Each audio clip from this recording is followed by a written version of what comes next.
سیدنا عمر ابن خطاب رضی اللہ تعالیٰ عنہ کا دور ہے، آپ مسجد نبوی کے اندر نماز پڑھانے کے لیے تشریف لے کر آئے۔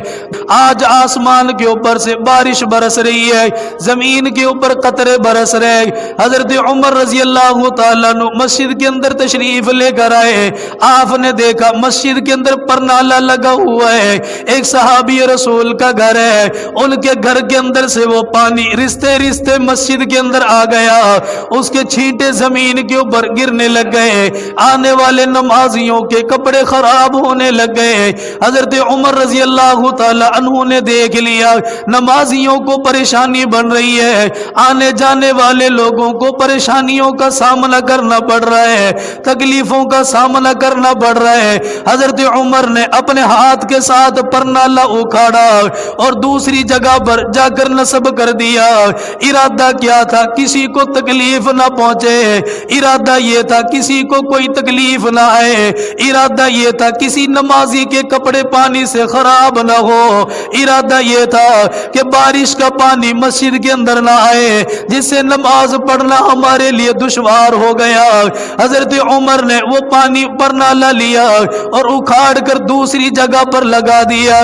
جس صحابی رسول کا وہ مکان ہے، جن کا وہ گھر ہے، وہ بھی تشریف لے آئے، اور وہ کون ہے؟ میرے نبی کا سگا چاچا ہے، میرے نبی کے ساتھ اتنی گہری رشتہ داری ہے۔ حضرت عباس رضی اللہ تعالی عنہ کا مکان ہے، انہیں جب پتا چلا یہاں پہ پرنالہ لگا، عمر نے اکھاڑ کر دوسری جگہ پر لگا دیا۔ انہوں نے صحابہ کرام کو جمع کر لیا اور پوچھنے لگے مجھے بتاؤ میری اجازت کے بغیر یہ پرنالہ تم میں سے کس نے اکھاڑا تھا؟ یہ ہے عدل، یہ ہے انصاف۔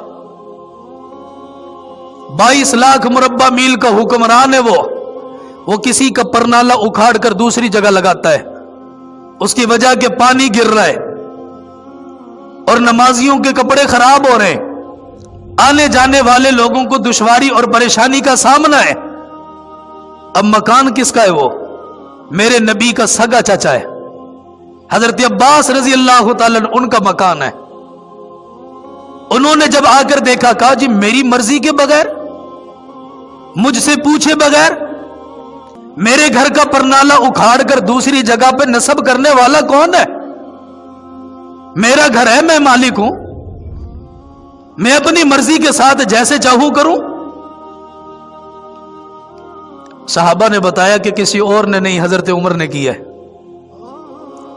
اور وجہ بھی بتا دی کہ پانی گر رہا تھا، نمازیوں کو تنگیوں کا سامنا کرنا پڑ رہا ہے، ان کے کپڑے خراب ہو رہے تھے۔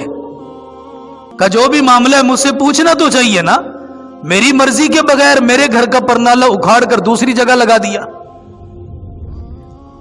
انہوں نے عدالت کے اندر مقدمہ دائر کر دیا۔ اب عدالت کا قاضی کون ہے؟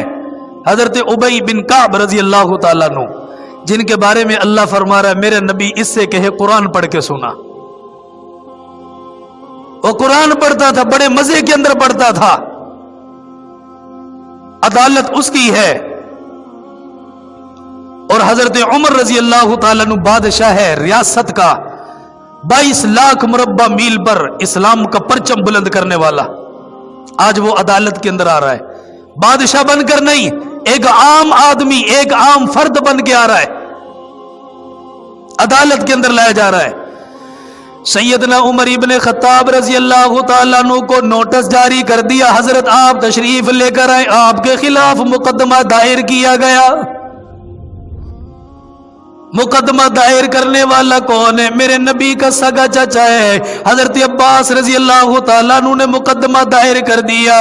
حضرت عمر کو بلایا گیا، سیدھے ڈائریکٹ عدالت کے اندر نہیں گئے، لو جی میں تو بادشاہ ہوں، میں انتظار نہیں کر سکتا، میں تو 22 لاکھ مربع میل پر اسلام کا پرچم بلند کرنے والا، میں باہر کیوں ٹھہروں گا، میں تو سیدھا عدالت کے اندر جاؤں گا۔